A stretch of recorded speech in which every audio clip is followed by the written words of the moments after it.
Mainosi veidai, vieni išeina, kiti ateina, kiti lieka.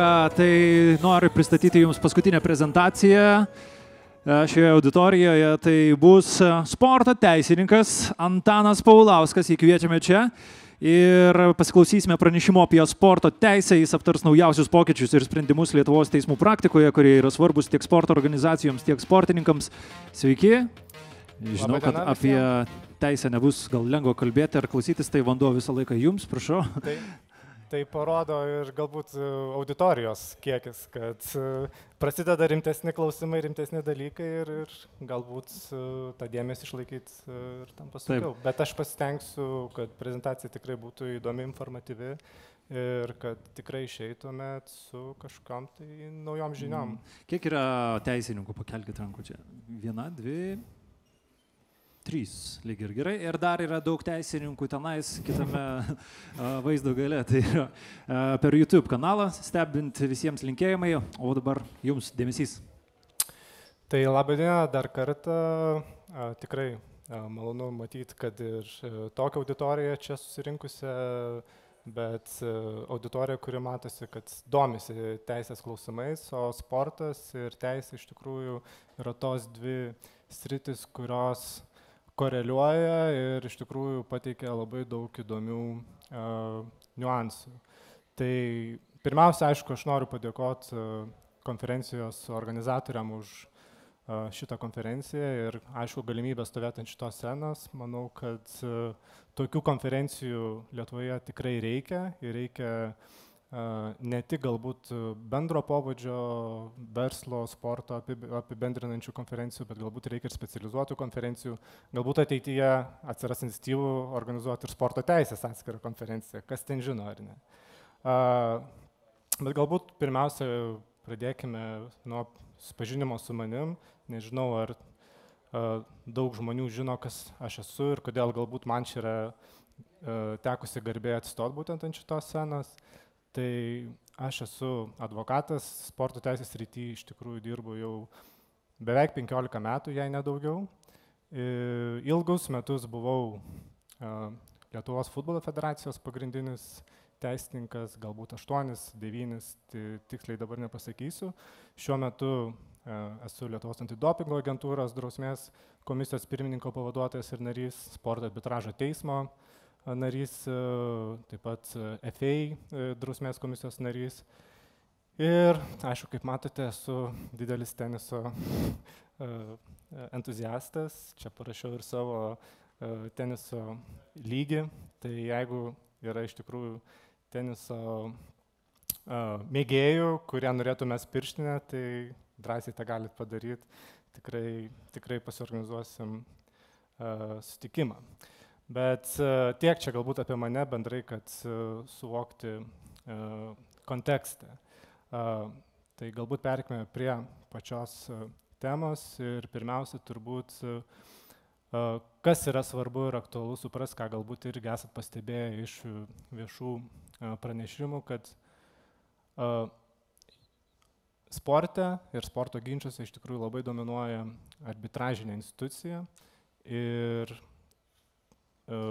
visada vyksta tas toks, ar ne, vadinamasis klešas, ar ne, tarp teismo ir arbitražo. Šiuo atveju mes kalbėsime apie teisminį procesą, apie tai, kas vyksta Lietuvos teismuose. Arbitražą paliksime nuo šaly ir jeigu, ar ne, žiūrėti šitas iliustracijas, kurios yra pateiktos, tai ir turint omeny būtent tą, ar ne, idėją, kad visgi arbitraže dominuoja sporto ginčiai, tai tikrai noriu pasakyti, kad dominuoja ne dėl pastatų grožio, ar ne. Tai jeigu po dešinę matom sporto arbitražo senąją būstinę Lozanoje, kuri išsiskiria iš tikrųjų prašmatnumu, tai deja Lietuvos aukščiausias teismas tokiu prašmatnumu išskirti negali. Bet kas ten žino, galbūt ateityje valstybė finansuos ir gražesnio Lietuvos aukščiausio teismo pastato statybas. Kalbant apie teisminį procesą, prieš arbitražą, prieš šią konferenciją duomenų bazėj tiesiog pagal raktinius žodžius patikrinau, kiek Lietuvos teismų praktikoje visgi yra nagrinėta ginčų, kurių sprendimuose būtų žodis sportas ar sporto, tai tokių sprendimų iš tikrųjų yra beveik 15 000, jei nedaugiau, bet tai, kas liestų ar ne sporto teisę ir sporto organizacijas, neskaičiavau tiksliai, bet tikrai galiu pasakyti, kad jų nėra daugiau 50. Šiandien savo prezentaciją ir pranešimu apžvelgsiu daugiau mažiau paskutinių 7 metų teismų praktiką, kuris susiklošius Lietuvoje ir sprendimus būtent šiame laikotarpyje. Kalbant ar ne apie ginčus, kurie Lietuvoje įvykę yra, tai turiu, aišku, iš karto atkreipdėmėsi, kad nemažai tų ginčių yra būtent nutikę dėl tos priežasties, nes buvo aiškinamasi visgi ginčas turi būti nagrinėjamas teisme ar arbitraže. Būtent dėl to irgi šito skaidrės toks kaip ir pavadinimas, lyg bokso terminais ar ne, ar varžybų terminais ir pasako, kad tai arbitražas ir teismas iš tikrųjų labai stipriai varžosi tarpusavėje dėl sporto bylų. Prieš pradedant apžvelgti galbūt šią ginčių kategoriją, būtų pravartu prisiminti, kas yra tas arbitražas, bent trumpai, nes kiek jau matėme, visgi tik tai 2 žmonės yra iš teisės srities čia, kuriem galbūt tai puikiai yra žinoma, bet kitiem galbūt mažiau. Tai kas yra arbitražas ir kada ginčiai nagrinėjami jame? Tai supaprastintai teigiant, tai yra arbitražas, yra alternatyvus ginčių sprendimo būdas, kuris yra visiškai lygiavertis teisminiam procesui ir arbitraže ginčius nagrinėja būtent konkrečios srities profesionalai, specialistai ir jie yra atskiri nuo valstybinio proceso. Tam, kad ar ne ginčas būtų nagrinėjamas arbitraže, yra svarbus arbitražinis susitarimas, kurį turi šalis sudaryti ir tam, kad būtų ar nepripažinta, kad toks susitarimas tarp šalių galioja, toks susitarimas turi pasižymėti reikalavimais, kurias įtvirtinti įstatymę, tai yra jie turi atitikti turinio reikalavimus ir turi atitikti formos reikalavimus. Tai turinio reikalavimas yra ganėtinai paprastas, tai yra šalis turi tiesiog sutarti, kad ginčą nagrinės arbitraže, esant tokiam sutarimui, jie atsisako teisminės jurisdikcijos ir teisme toks ginčas nagrinėti iš principo tokio ginčo nagrinėti nebus galima. Ir formos reikalavimas tai yra, toks sutarimas turi būti būtinai rašytinis. Šios formos neišlaikymas, tai yra, pavyzdžiui, žodinis sutarimas, ar ne, kad mes susitarėm, susitikę prie kavos, kad savo ginčius nagrinėsim arbitraže, toks sutarimas nebus laikomas galiojančiu ir visgi arbitražo siekimybė tokiu atveju to konkretaus ginčo atžvilgių nebus galima. Susipažinus ar prisiminus būtent arbitražinio ginčų nagrinėjimo kelio prielaidas ir kalbant toliau apie teisminius ginčus, kurie susiklosti Lietuvoje būtent dėl to, ar buvo tarp šalių sudarytas arbitražinis sutarimas ar ne, aš skyriau 2 kategorijas. Tai viena iš kategorijų yra teismų sprendimai, kurie yra arbitražinio sutarimo naudai, tai kas reiškia, kad teismas atsisakė priimti konkretų ginčą ir jį nagrinėti teisme ir šalis, gražiai tariant, pasiuntė į arbitražą. Ir kita kategorija tai yra teismų sprendimai būtent jau teisminio proceso naudai. Tai pradėkime gal nuo pirmos kategorijos, tai yra teismų sprendimo arbitražinio sutarimo naudai. Šitoj kategorijoje aš norėjau pakalbėti apie 3 konkrečius ginčius. Tai pirmas ginčas dar įvyko 2017 metais, čia turbūt pats anksčiausias ginčas iš tų, ką aš apžvelgsiu šios prezentacijos metu. Ir jis įvyko tarp Pakruojo futbolo klubo, arba kitaip tariant FK Krojos ir Lietuvos futbolo federacijos. Ginčo esmė buvo labai paprasta, tiesiog klubas ginčia vykdomojo komiteto sprendimus dėl solidarumo lėšų išmokėjimo ir teisėjimo mokesčio negrąžinimo. Kruojai pasikreipus į teismą, aišku, Lietuvos futbolo federacija, tuo metu, beje, aš buvau Lietuvos futbolo federacijoje, tai formavau poziciją aš pats asmeniškai, tai iškart iškėlė klausimą, kad Kruoja truputį persistengė eidama į teismą, kad ji turėjo tos sprendimus ginčyti sporto arbitražo teisme, taip kaip yra numatyta LFF įstatuose, nes LFF įstatai būtent tą ir numato, yra arbitražinė išlyga, kad visi federacijos sprendimai, kurie yra susijęs su Lietuvos futbolo federacijos taisyklių taikymu, yra nagrinėjami sporto arbitražo teisme Šveicarijoje. Kodėl suveikė šitą Lietuvos futbolo federacijos poziciją, o jis suveikė būtent dėl to, kad pagal Lietuvos futbolo federacijos taisyklės kiekvienas klubas, kuris dalyvauja LFF varžybose, prieš kiekvieną sezoną privalo pateikti įsipareigojimą, rašytinį įsipareigojimą, kad jie laikysis Lietuvos futbolo federacijos įstatuose nustatytos tvarkos, ginčų nagrinėjimo tvarkos. Tai tokį įsipareigojimą buvo pateikusi ir Kruoja prieš būtent tą konkretų sezoną. Ir tokio įsipareigojimo rašytinio pateikimas buvo laikoma kaip kartu įsipareigojimas ar sutarimas laikytis ginčų tvarkos, kadangi jis buvo išreikštas raštu, tai yra buvo pasirašytas Kruojos atstovo, tai teismui beliko tik tai konstatuoti, kad yra arbitražinis sutarimas sudarytas ir klubo ieškinys nenagrinėtinas teisme.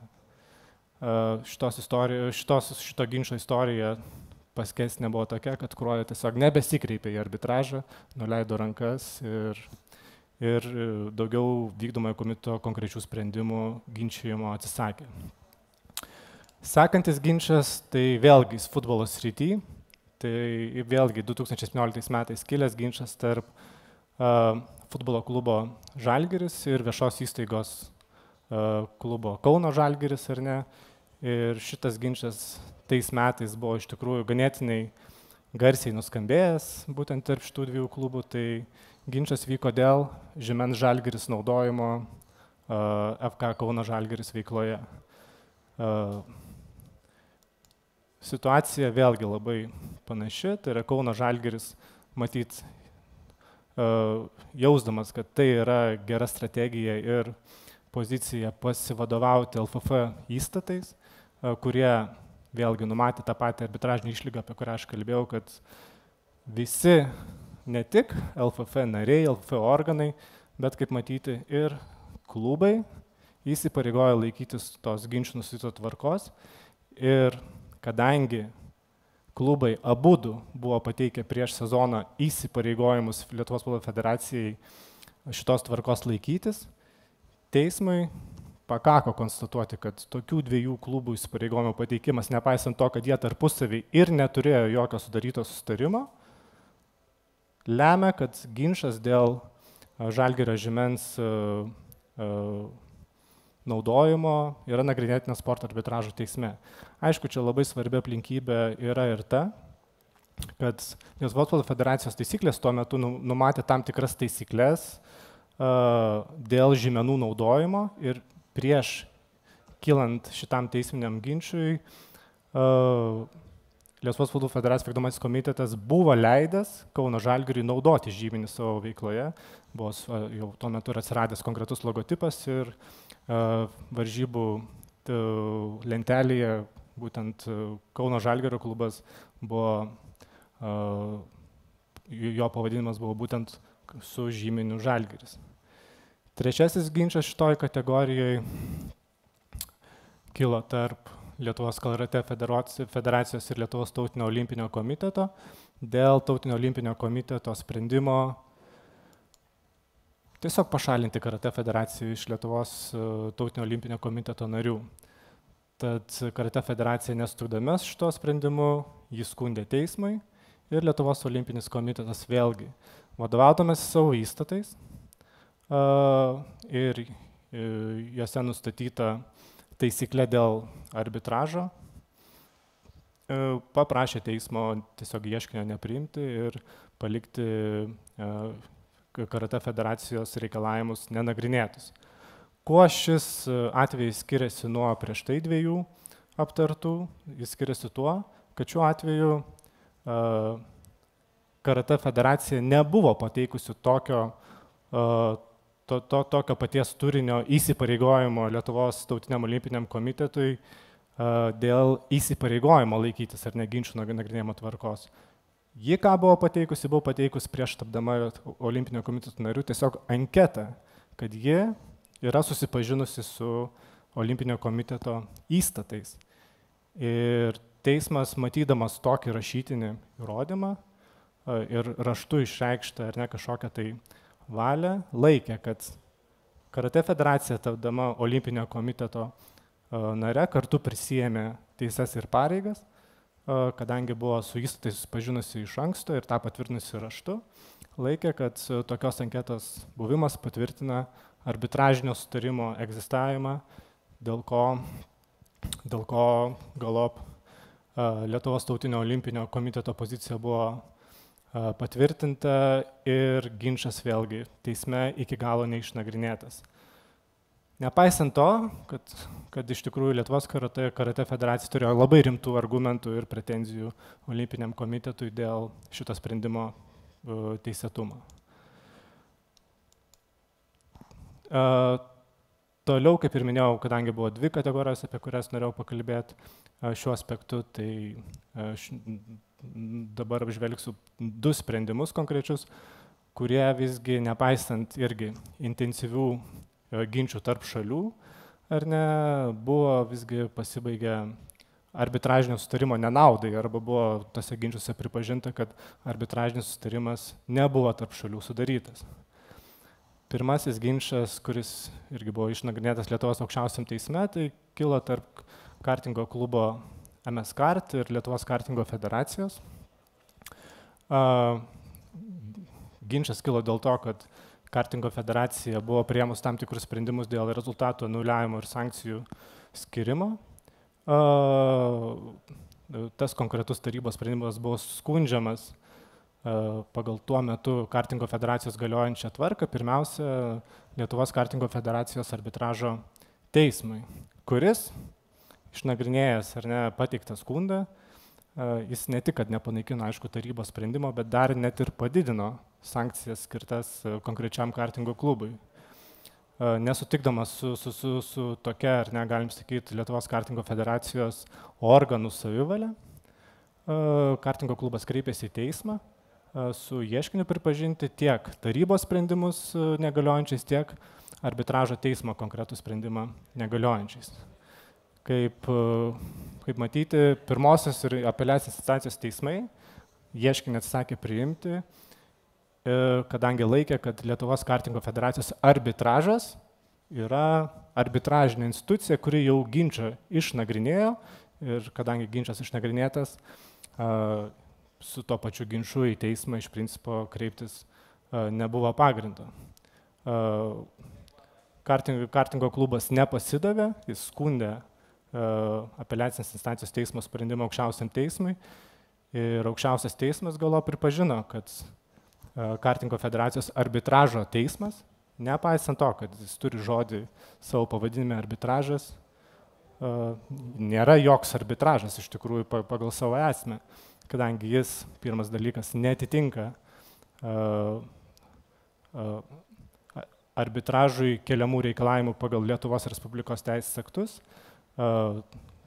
Būtent jis nėra nei institucinis, ar ne, nei vadinamas ad hoc arbitražas, taip pat jis neužtikrino procedūrinių reikalavimų būdingų tokiam arbitražui, arbitrų kolegijos nariai nebuvo skiriami ginčo šalių ir panašiai.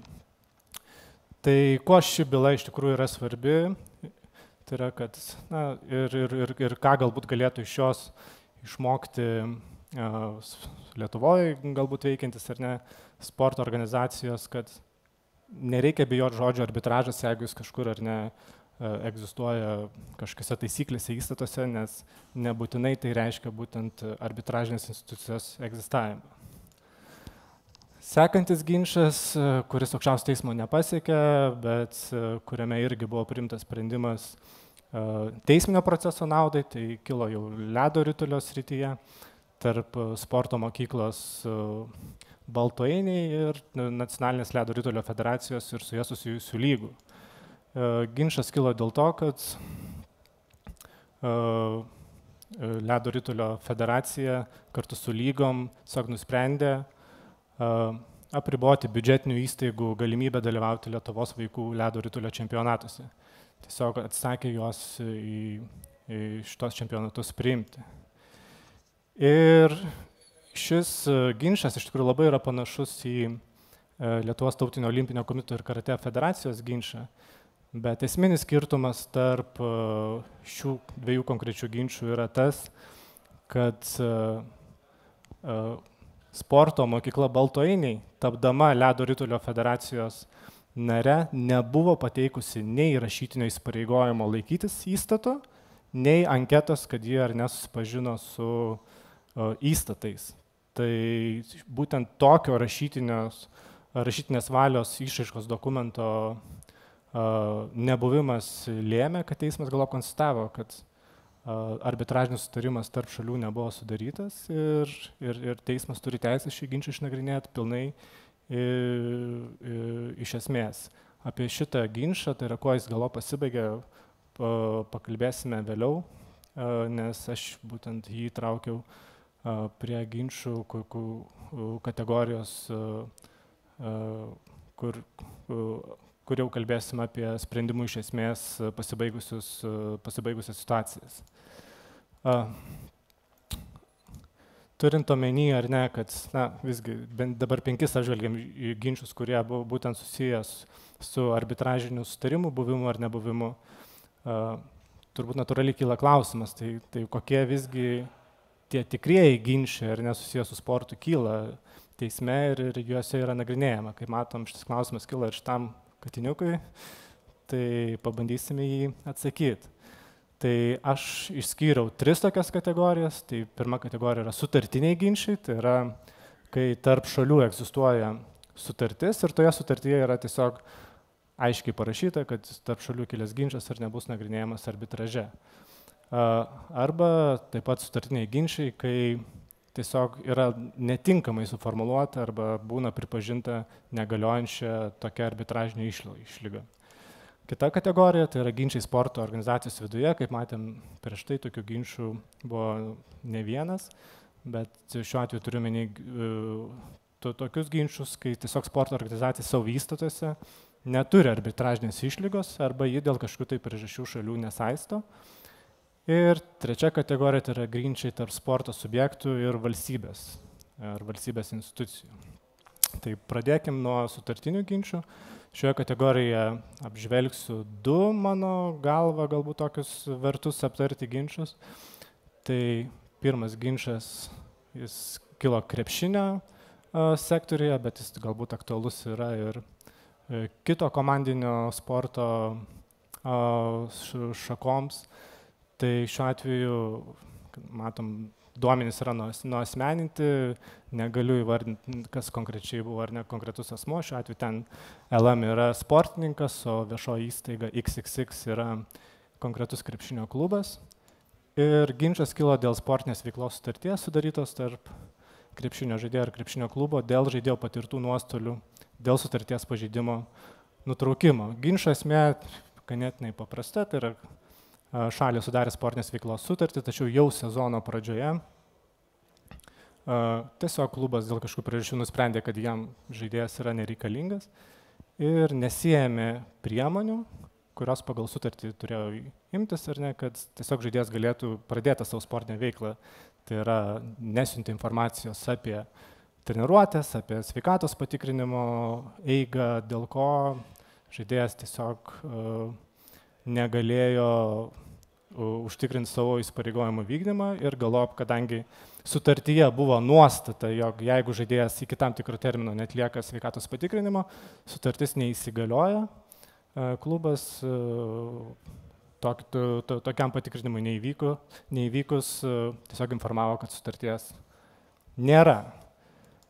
Kokia buvo klubo pozicija šiuo atveju? Klubas užėmė poziciją, kad žaidėjas, ar ne, kaip ir minėjau, tiesiog netvyko į treniruotės ir sveikato patikrinimą, dėl ko sportinės veiklos sutartis neįsigaliojo. Tuo tarpu žaidėjas laikėsi mano minėtos pozicijos, kad apie treniruočių procesą jis nebuvo tinkamai ar neinformuotas ir to pasekoje jis laikė, kad sutartis yra nutraukta nepagristai. ir reikalavo iš klubo atlyginimo už visą sezono laikotarpį, tai yra šiuo atveju ten buvo suma 16 000 eurų. Ką šioje byloje sprendė teismas? Teismas, išnagrinėjęs šalių argumentus, visgi nustatė, kad abi šalis buvo netinkamai besilaikiusios bendradarbiavimo pareigos, tai kuri yra viena iš esminių pareigų vykdant bet kokią tai sutartį. Ir teismas konstatavo, kad žaidėjo, iš klubo pusės šis pažeidimas pasireiškė komunikavimo su žaidėjo stoka. Tuo tarpu galop teismas visgi nustatė, kad žaidėjas irgi nebuvo iki galo tinkamai vykdė savo įsipareigojimus, nes nesijėmė pakankamai aktyvių veiksmų tam, kad išsiaiškinti, ar ne, kur tos treniruotės vyksta, kur reikėtų jam atvykti į sveikatos patikrinimą. Nepaisant to, kad nors ir pavėluotai, vėliau visgi jis raštu gavo tam tikrą informaciją. Visgi, kas galop lėmė galutinį teismo sprendimą, lėmė tai, kad buvo nustatyta, kad klubo bendradarbiavimo pareigos vykdymas buvo daug žymesnis ir iš principo jis nulėmė sutarties neįsigaliojimą ir, arba kitaip tariant, kaip toj byloje nustatė teismas, sutarties nutraukimą.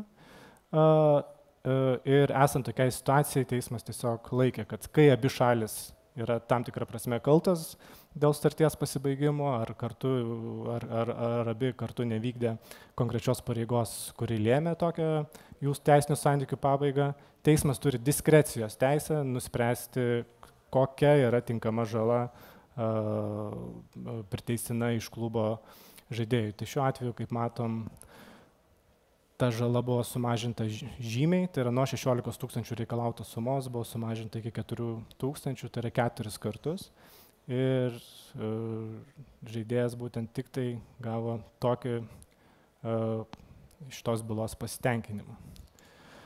Kita byla, kuri mano akimis yra viena esminių galbūt bylų nutikusių per paskutinius 7 metus, tai yra byla tarp Ričardo Berankio ir Birštono mineralinių vandenų. Tikiuosi, Birštono mineraliniai vandenys, būdami šios konferencijos rėmėjai, labai nepyksta, kad aš kalbu apie šitą bylą, nes iš tikrųjų tuo metu, na, tikrai bent visuomenės informacijos priemonėse nuskambėjo ganėtinai neigiamai ir, man atrodo, šitos įmonės reputacijai galėjo padaryti tam tikrą žalą.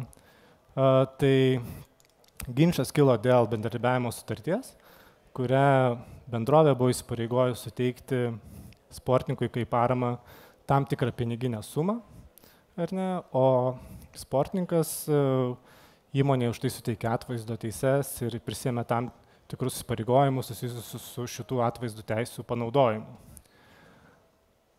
Galop gavosi taip, kad tam tikrų sutarties vykdymo etapu įmonė atsisakė išmokėti suderintą paramos sumą sportininkui ir jis neapsikentęs, aišku, šitos bendrovės veiksmo kreipėsi į teismą dėl nesumokėtos paramos išmokėjimo. Klubas šitam ginče užėmė tokią standartinę poziciją, kadangi bendradarbiavimo sutarty daug kur buvo vartojamas terminas parama, kad tai klubas užėmė poziciją, kad tai yra paramos sutartis, o tuo metu bent teisinių santykių praktikoje buvo toks nusistovėjęs įsitikinimas, kad paramos sutartis visas, kokios jos bebūtų, numato jos įsipareigojimus iš sportininko ar ten, tarkim, kitos organizacijos pusės, kuri gauna paramą, ar nenumato įsipareigojimus, tiesiog yra nevykdytinos, kol pinigai nėra išmokami. Kitaip tariant, jos iki to momento, kol yra neišmokėti pinigai, tiesiog negalioja. Tai tokia buvo ir Birštono mineralinių vandenų pozicija, kuri buvo tuo metu natūrali, tačiau sportininkas užėmė visai priešingą poziciją ir jis siekia šioje byloje rodyti, kad egzistuoja tokia atskira komercinio arba sporto rėmimo sutarčių kategorija, kurios visiškai skiriasi nuo įprastų paramos sutarčių ir jis būtent šią savo poziciją grindė tuo, kad komercinio sporto rėmimo sutartis, priešingai nei paramos sutartis, pasižymi atlygintinumu, nesavanaudiškumu ir kad pagal ją bendrovė gauna konkrečią naudą. Tai nėra taip, kad kad yra vienpusė, kad tik tai išmokami pinigai ir bendrovė iš to nieko negauna, kas iš principo yra tikrieji paramos sutarties bruožai. Ir per dvi instancijas, tai yra tiek per pirmąją instanciją, tiek per apeliacinę instanciją, iš tikrųjų sportininko pozicija buvo patvirtinta, tai yra teisinė praktika iš principo pirmą kartą buvo įtvirtinta naujos sutarties kategorija, tai yra sporto rėmimo sutartis. Ir galop klubas buvo įpareigotas išmokėti visą paramos sutartyje numatytą sumą. Kas galbūt yra aktualu ir svarbu ir ką galbūt reikėtų išmokti iš šitos bylos. Šiuo atveju taip turėjome ar ne ginčą tarp konkretaus sportininko ir įmonės, bet tokio pobūdžio sutartis, kaip sporto rėmimo sutartis, yra sudaromos iš principo tiek tarp klubų ir rėmėjų, tiek tarp federacijų ir rėmėjų ir panašiai. Ir jeigu žiūrėt šitų sutarčių turinį, tai ten visada klubai ar federacijos prisijama įsipareigojimus. Ir jeigu anksčiau visi formuodami biudžetus ar nesakydavo, kad tai yra tik tai pažadai, mes nežinom ar mes gausim tos pinigus ar ne, tai po šito teismo sprendimo iš principo, jeigu yra sudarytos tokios sutartys, jeigu rėmėjas neišmoka konkrečių pinigų, jam kyla prievalė tos pinigus vis tiek išmokėti ir tos pinigus galima išsireikalauti teisminiu keliu ir galbūt net reikalauti civilinės atsakomybės, tarkim, nuostolių priteisimo iš konkrečios bendrovės, kuri pažeidė tokį savo įsipareigojimą. Kita kategorija tai yra jau teismų sprendimai dėl ginčų sporto organizacijos viduje. Šiuo atveju noriu pakalbėti apie 3 ginčus. Tai pirmas ginčas yra kilęs tarp banglentininkų ir Lietuvos bangų sporto asociacijos. Šis ginčas kilo dėl Lietuvos banglenčių asociacijos narių surinkimo sprendimo patvirtinti naują įstatų redakciją. Atsirado keli nariai, kurie tiesiog nepatiko galbūt patys įstatai, bet galbūt nepatiko ir pati jų priėmimo eiga ir jie kreipėsi į teismą, prašydami šį sprendimą panaikinti. Jų pagrindinis argumentas buvo tai, kad jiem tiesiog nebuvo suteikta pakankamai laiko susipažinti su įstatais, jiems buvo suteiktos 3 dienos.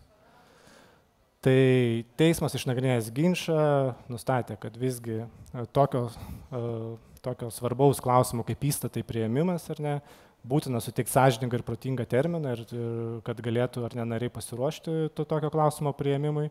Ir galop buvo konstatuota, kad 3 dienos yra tikrai nepakankamas terminas. Po šio teismo sprendimo asociacija, aišku, pasidarė išvadas, vėl tą patį procesą pakartojo, tada įspėjo narius ir leido susipažinti su įstatais prieš 30 dienų.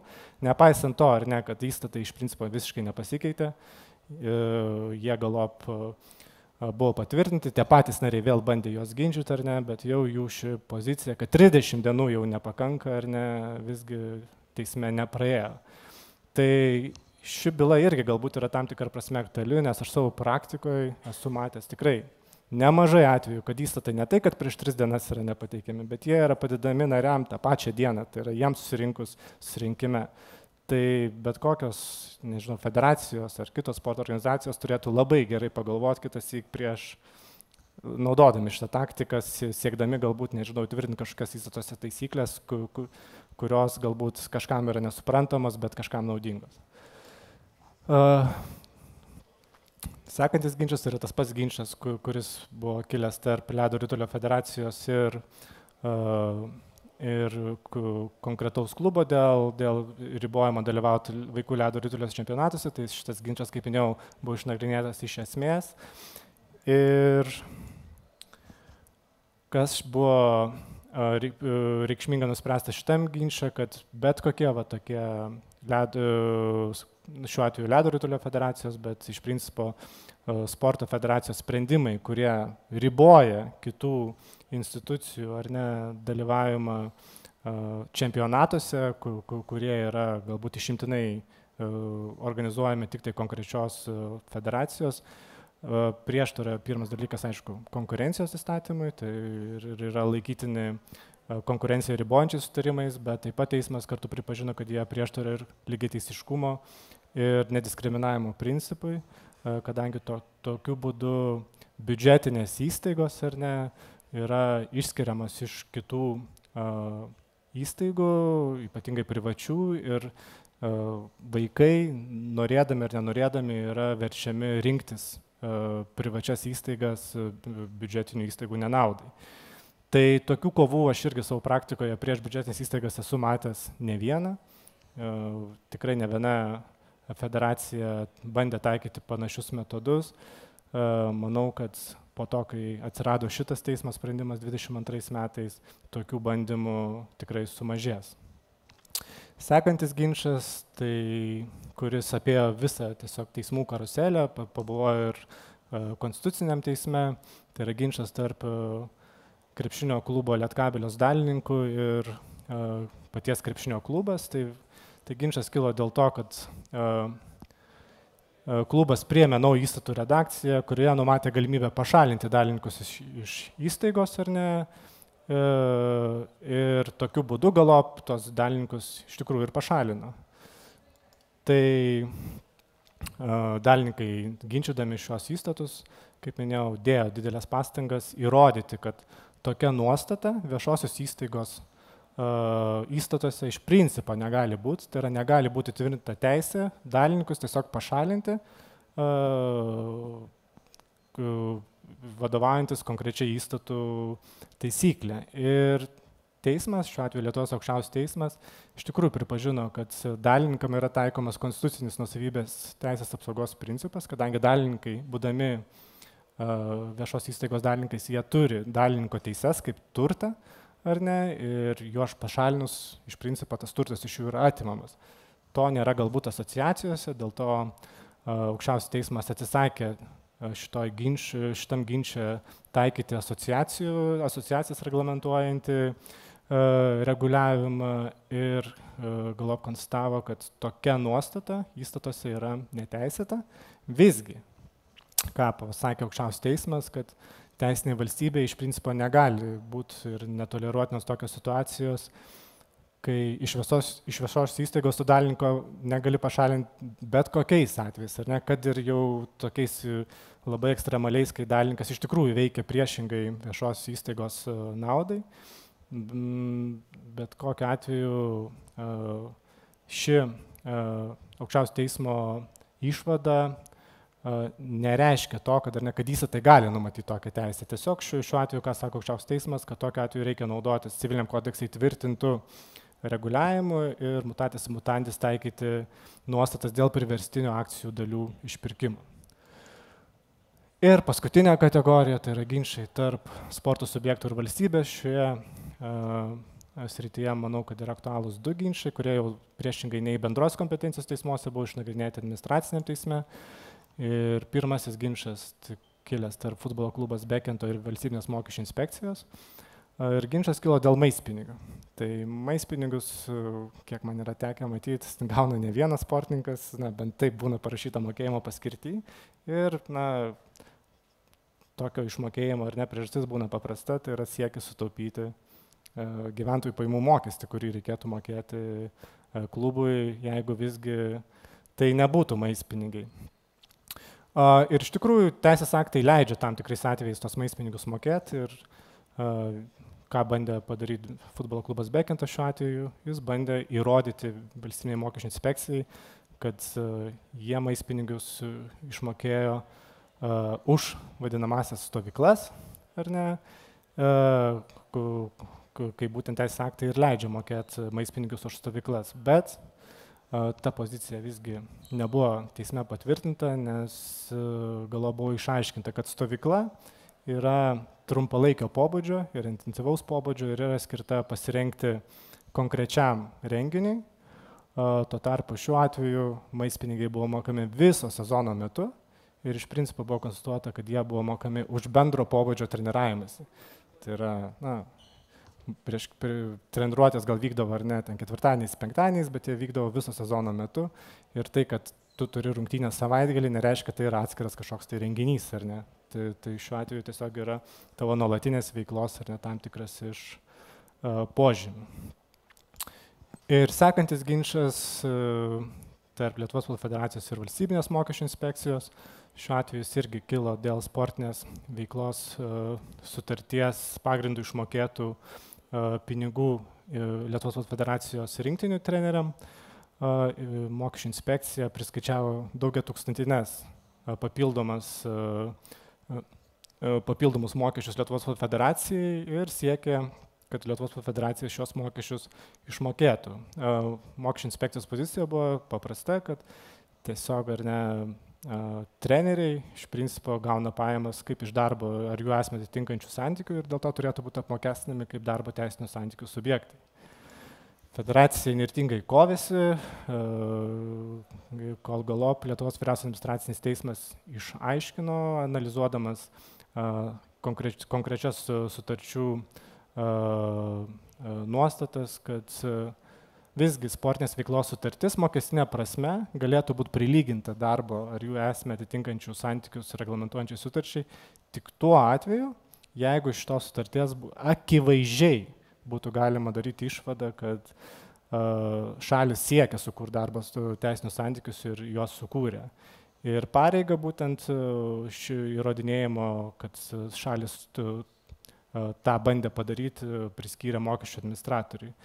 Galop vyriausias administracinis teismas taip pat išskyrė, kad mokesčių inspekcija turi rodyti ir pavaldumo santykius, kurie būdingi tik darbo santykiam, o ne kažkiam ir kitiem kartu santykiam.